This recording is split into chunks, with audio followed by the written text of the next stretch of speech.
Dans l'actualité ce soir, l'affaire des 12 prisonniers morts dans leur cellule dans la commune de Fadangourma. Le collectif contre l'impunité et la stigmatisation des communautés parle de circonstances troubles et s'inquiète. Une enquête a été ouverte. Dans l'arrondissement 7 de la ville de Bobo-Dioulasso, c'est demain que l'ultimatum du maire Herman Sirima entre en vigueur. Des populations de la zone non lotie du secteur 29 seront déguerpies. Le mouvement de solidarité pour le droit au logement crie à l'abus de pouvoir.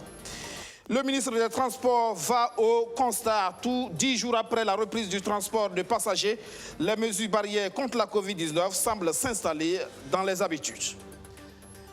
Bonsoir et bienvenue à tous. 12 personnes mortes dans leur cellule dans la commune de Fadangourma. L'affaire indigne et suscite des interrogations. La justice annonce l'ouverture d'une enquête. Rémi Lambert-Nébier. Il serait 25 personnes soupçonnées de terrorisme, interpellées dans la nuit du 11 au 12 mai dernier par les forces de défense et de sécurité à Tanwal-Boulgou dans la commune de Fadangourma. 12 d'entre elles meurent dans la même nuit dans les cellules où elles étaient détenues. Le CISC, le collectif contre l'impunité et la stigmatisation des communautés, parle de conditions plus que troubles.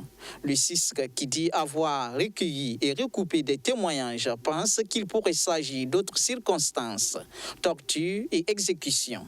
Le collectif soulève un certain nombre d'interrogations. Pourquoi aucune autopsie n'a été pratiquée, comme l'auraient demandé les parents des victimes? Pourquoi les corps étaient difficilement reconnaissables? Comment chaque victime aurait eu une balle dans la tête si c'était une mort par suffocation, comme on tente de le faire croire à l'opinion? Comment des corps peuvent-ils être autant dégradés avant d'arriver au centre hospitalier régional situé seulement à une cinquantaine de kilomètres de la gendarmerie de Tanwal-Boulgou? Une enquête a été ouverte selon le procureur du Faso, Judikael Kadeba, mais pour le CISC, cette enquête ne devrait pas être confiée à la brigade de recherche de la gendarmerie de Fadangourma, car pour le collectif, la gendarmerie est directement impliquée dans cette affaire. La peur au ventre, la nuit s'annonce longue pour les résidents de la zone non lotie du secteur 29 de Bobo-Dioulasso.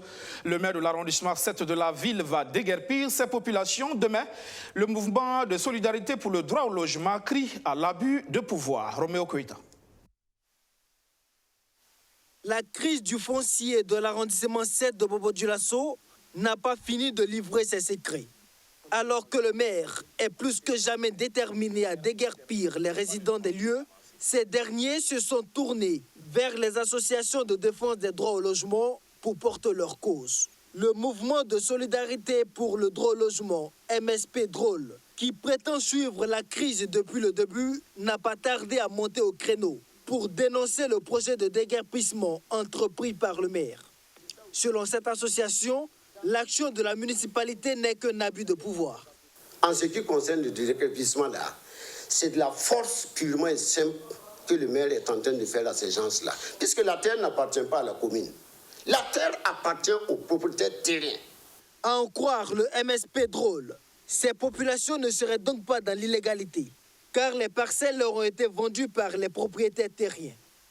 Mais pour le maire, l'irrégularité se trouve dans le processus d'acquisition des terres. Et cette terre appartient à qui? À la mairie ou aux propriétaires terriens finalement? Aux propriétaires terriens qui effectivement n'avaient pas... Parce qu'il faut reconnaître qu'il y a d'abord quelqu'un qui allait payer ces terres-là auprès des propriétaires terriens et qui est venu ensuite maintenant morceler et revendre. Voilà la difficulté. Et ce dernier, et je vous informe que nous avons formulé une plainte.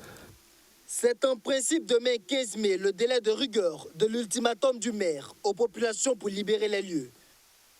Le mouvement de solidarité pour le droit au logement l'invite à surseoir à son projet afin de prôner un règlement à l'amiable. Une correspondance lui a été adressée dans ce sens, indique l'association. Mais au cas où Herman Sirima tenterait le passage en force, le MSP Drôle se donne le droit de réagir. Le maire, je le demande, de surseoir au déguerpissement et nous appeler, nous allons nous faire des propositions pour qu'ils répondent aux textes, aux lois du Burkina Faso. Sinon, ce n'est pas exclu que nous aussi, nous n'allons pas assigner la mairie en justice. Nous avons nos avocats. Le réseau Novex International a préparé des avocats pour nous. Cette fois-ci, on ne va plus se laisser faire. Ils sont une soixantaine de résidents dans ces lieux non lotis qui devraient voir leur maison détruite dès demain 15 mai. au cas où le maire viendrait à mettre son projet à exécution. La municipalité les accuse de s'être installés illégalement en ces lieux en connaissance de cause. 10 jours après la reprise de service dans les compagnies de transport, qu'en est-il du respect des gestes barrières qui ont fait l'objet d'un protocole d'accord signé entre les acteurs et le ministère de tutelle? Ce jeudi, le ministre des Transports, de la Mobilité urbaine et de la Sécurité routière a fait le tour de plusieurs gares pour constater l'effectivité de ce protocole. Archimède Boy. Parce que la maladie est réelle. Donc je veux que vous puissiez comprendre que c'est important que chacun ait un masque avant de rentrer dans le bus. Vincent Dabilgou, ministre des Transports, sensibilise les voyageurs de la compagnie TSR. Ce jeudi, il vient s'assurer du respect des mesures barrières pour lutter contre la Covid-19.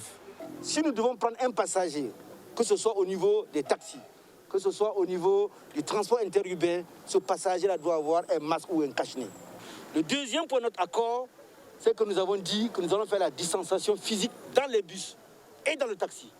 C'est pourquoi, de manière particulière pour les taxis, nous avons dit qu'ils doivent avoir 2 passagers seulement derrière et un seul passager devant, y compris le chauffeur. Voilà l'accord pour les taxis. Et pour les transports interurbains, c'est moins 30%. C'est-à-dire que si vous avez un bus de 70 places, vous devez prendre 40 places. Cette tournée le conduit successivement à la gare de l'Est, puis à la gare Staff. Ici, les voyageurs à l'intérieur du bus portent les masques. Le nombre de passagers est réduit pour respecter la distanciation sociale. Même si financièrement, leur business prend un coup, les acteurs sont prêts à adopter les nouvelles mesures. Ça joue beaucoup chez nous. Bon, en tout cas, si ça va continuer comme ça, sincèrement, c'est comme on est garé toujours. Et si tu vas prendre les 42 passagers d'ici Bobo, c'est comme on est garé toujours. C'est une perte pour les transporteurs. Le ministre sera ensuite au siège de l'Union des chauffeurs routiers du Burkina et enfin au siège du syndicat national des taximans.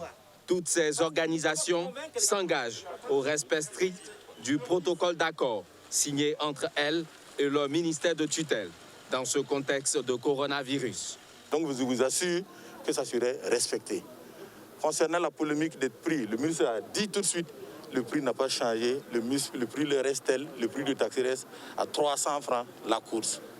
Le ministère des Transports saisit également l'occasion pour offrir des lave-mains, des gels hydroalcooliques et des vivres aux acteurs du secteur. C'est la dernière ligne droite du mois de Ramadan. Les 10 derniers jours, les fidèles musulmans maximisent avec les prières nocturnes dans les mosquées. Mais cette année, avec le couvre-feu, comment y arriver? La coordination des jeunes musulmans fait des propositions. La CMBF qui se prononce pour la première fois sur les manifestations du 2 mai dernier à la FAIB, la Fédération des associations islamiques du Burkina Faso. Abdrazak Traoré. Parce que la nuit du destin ou Laylatul Qadr équivaut à l'adoration de 1000 mois, les 10 derniers jours du mois de Ramadan sont consacrés à sa recherche. Le monde musulman entame donc une période exaltante, mais avec une particularité. Le couvre-feu réduit considérablement les marges de manœuvre. Que faire? La coordination des jeunes musulmans du Burkina apporte quelques réponses. Et le couvre-feu, c'est à partir de 21h à 4h du matin. Puisque l'interdit même n'est pas... C'est pas que les gens ne doivent pas prier. C'est pas que, dans notre compréhension, on n'interdit pas les gens de ne pas prier dans les heures qu'ils veulent. Ils peuvent prier à la maison. Ils peuvent aussi se regrouper à la mosquée. À partir de 21h ou bien à partir de 20h, s'organiser là-bas pour attendre minuit ou bien l'heure qu'ils veulent pour commencer et terminer pour quitter la mosquée maintenant aux heures autorisées. Ça, c'est ce qu'on a lancé et puis certains aussi ont mis ça en pratique.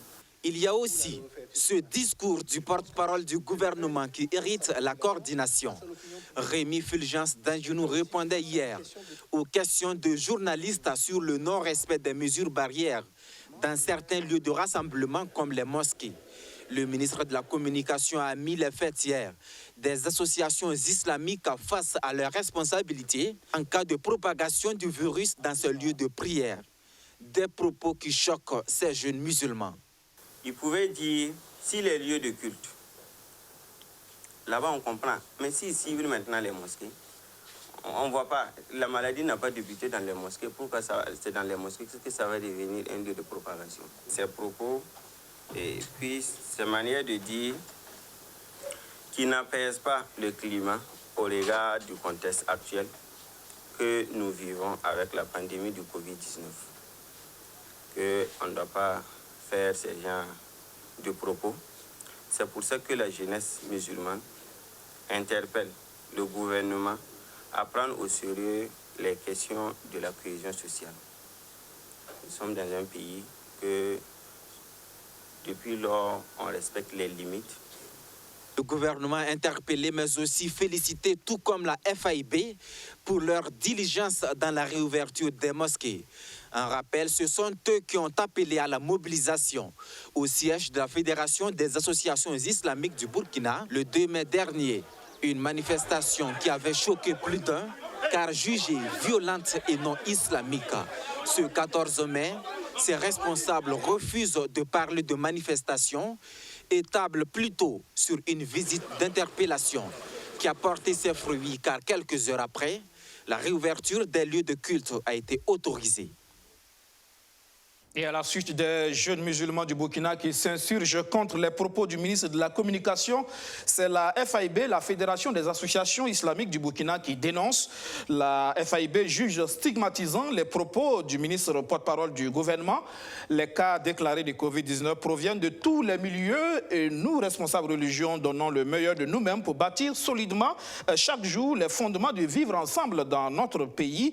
Et de tels propos sonnent comme une négation de cette dynamique, regrette la FAIB dans un communiqué publié ce soir même. Un chèque de 60 millions de francs CFA pour le ministère de la Santé. Il s'inscrit dans le cadre de la lutte contre la Covid-19. C'est une contribution de la communauté libanaise au Burkina Faso. Abdoulaziz Saré. L'année 2020 est marquée par une crise sanitaire d'envergure mondiale, posant avec acuité la question de l'accès des populations aux services de santé. Le programme budgétaire 056 Santé publique, qui prend en compte la problématique de l'accès aux soins de qualité par les groupes cibles de la population, s'active pour relever les défis qui s'imposent. Son comité de revue tient sa première session de l'année 2020. Le programme budgétaire Santé publique est un programme qui consiste à renforcer le système de la santé pour la gestion, on va dire, de la santé publique, avec un accent particulier sur les groupes cibles, femmes, enfants, jeunes, adolescents, et personnes âgées, en tout cas toutes les catégories de population qui ont besoin d'une promotion, prise en charge des soins appropriés et dans la grande population. Donc c'est pour apprécier les documents des différents projets qui sont affiliés à ce programme. Donc c'est le projet de renforcement du système de santé et un nouveau projet sur la riposte au Covid-19 et le projet de construction d'équipements du centre de gériatrie de Ouagadougou qui est aussi qui vient d'avoir la régularisation de son existence et donc il va présenter aussi ces documents pour que le comité valide le plan de travail de l'année 2019. Le programme budgétaire 056 du ministère de la Santé est également chargé d'organiser la riposte aux épidémies.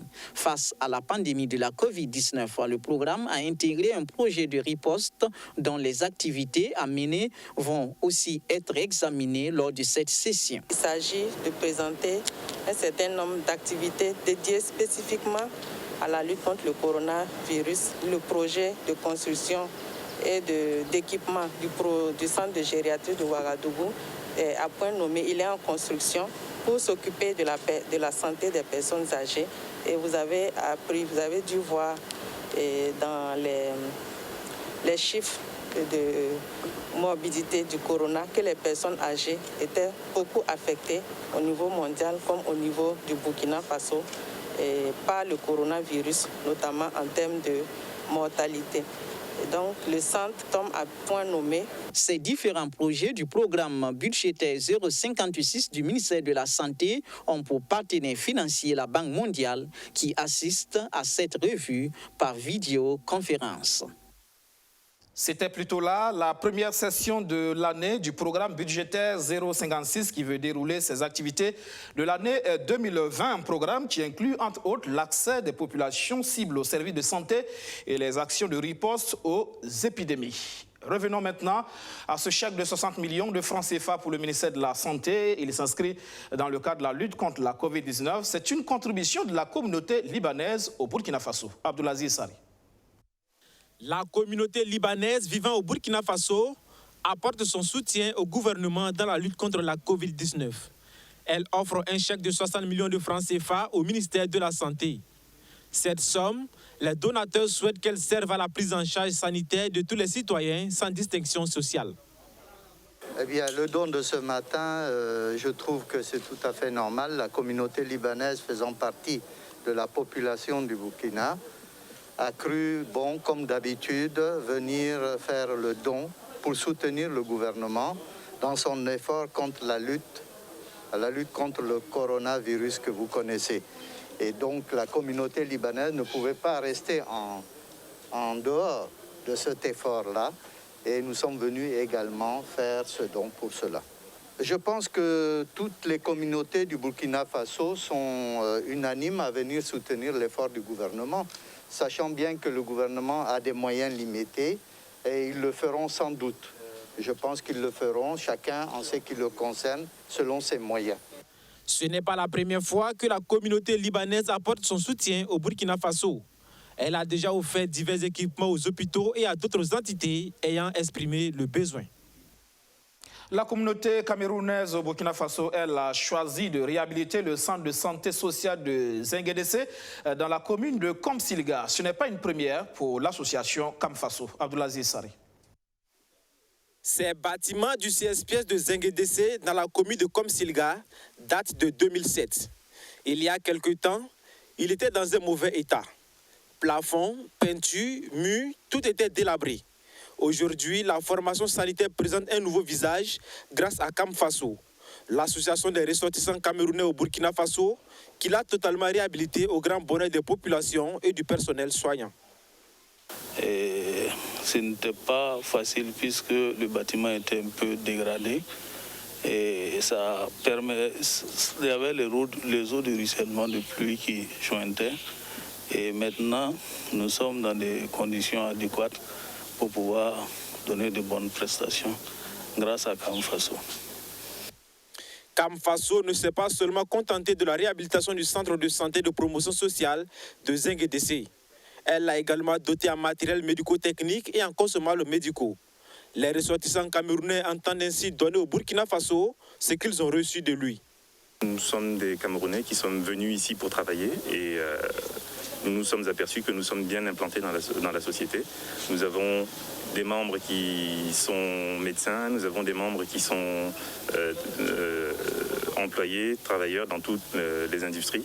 Et donc, la volonté première était de dire qu'on va redonner une partie de ce qu'on a, parce que c'est comme ça qu'on pense que nous devons avancer. Matériel acquis, CSPS réhabilité, reste le défi de la bonne gestion. Le district sanitaire de Boulmiougou s'engage. Avec cette réflexion, cela va permettre aux agents de santé d'être un peu plus dans de meilleures conditions pour répondre en tout cas aux besoins de santé de la population en matière de santé de la mère et de l'enfant. Donc il va sans doute dire que l'usage qui en sera fait sera bien sûr efficient et le personnel s'y mettra pour que cela soit respecté. Kamfaso existe depuis près d'une dizaine d'années. Le CSPS de Zengedessé est la deuxième formation sanitaire réhabilitée par l'association. Et l'idée est de faire cette activité chaque année. On parle de moins en moins du PNDS, le Plan national de développement économique et social, et pourtant le PNDS qui déroule ses activités malgré la crise sanitaire. Par visioconférence, le comité technique national a tenu hier sa session ordinaire. Le comité a fait le point de la performance de l'année écoulée. Sur les 2000 milliards de francs CFA annoncés, 75% des ressources attendues des partenaires extérieurs ont été mobilisées. Une revue technique qui précède celle politique. Écoutons le docteur Alain Siri, secrétaire permanent du PNDS. En termes donc d'abord de ressources extérieures, donc l'année écoulée, on a mobilisé un peu plus, davantage, beaucoup plus de ressources que les années passées. Donc globalement par rapport au gap de financement qui avait été exprimé, si vous voulez, on va dire comme ça, à la conférence de Paris sur le financement du PNDS, on en est en termes de mobilisation des ressources des partenaires à une mobilisation qui avoisine les 75%, 80% déjà du besoin de financement qui avait été donc exprimé. Pour ce qui concerne la mobilisation aussi des ressources domestiques, il y a des progrès. Vous savez que ça se mesure en termes donc de pression fiscale, de rapport des recettes fiscales sur le PIB. Et à ce niveau-là, donc malgré le contexte économique qui est très difficile, notre pays a atteint un taux de pression fiscale de plus de 17% de pression fiscale du PIB, donc ce qui est une performance relativement appréciable. C'est que nous-mêmes, Burkinabés, on s'était engagé à apporter dans le cadre de la mise en œuvre donc, du plan national. Cette mobilisation, c'est, on va dire, assez bien comportée, mais se situe malheureusement un peu en dessous de la mobilisation des ressources qu'on a pu faire auprès des partenaires techniques et financiers. Donc, elle est un peu moins de 60% donc de l'engagement que nous, Burkinabés, on avait pris d'apporter. L'ONEA, l'Office national de l'eau et de l'assainissement, compte de nos jours plus de 450 000 abonnés. La société éprouve le besoin de s'adapter à la situation par de nouvelles méthodes de travail. Sa dernière innovation, c'est le relevé bimestriel, un nouveau système qui permet aux agents releveurs de l'ONEA de faire d'une pierre deux coups. À partir du mois de juillet, les clients recevront 2 factures avec les dates de paiement. Un système dont les tenants et les aboutissants ont été expliqués ce jeudi. Il a été également question de la mesure de gratuité de l'eau. Juliette Tougri, Rémi Lambert, Nébier. Une seule visite tous les 2 mois, mais 2 factures à recevoir par le consommateur. L'ONEA, l'Office national de l'eau et de l'assainissement, opte pour un nouveau cycle de relevé. Il est bimestriel et est jugé souple et innovant. À chaque passage du releveur, le client reçoit 2 factures. Une facture sur relevé et une facture qui a été faite sur la base de ses habitudes de consommation, c'est-à-dire la consommation moyenne du client qu'on utilise pour le facturer. Et chaque facture a une date d'échéance, donc les 2 factures auront 2 dates d'échéance. Plusieurs pays de la sous-région utiliseraient déjà ce système et l'Office national de l'eau et de l'assainissement assure la voie expérimentée depuis novembre 2018. Le système fonctionnerait à perfection depuis septembre 2019 dans la zone pilote et devrait convenir à la clientèle. Mais des inquiétudes existent quant au mode de calcul de la seconde facture qui n'écarte pas d'éventuelles erreurs. C'est pas ça. Le logiciel là va proposer et on a des critères pour dire que si voilà, la consommation là dépasse ça, voilà, le logiciel n'a qu'à sortir ça comme une anomalie. Et on regarde, quand on sort, on va ressortir, même on va prendre là où il y a des anomalies là, ressortir sur le terrain pour vérifier, voir est-ce que c'est le logiciel il y a un problème dans le logiciel, bon, en fait, dans la manière de faire, ou bien le problème se trouve sur l'abonné, avant de valider la facturation.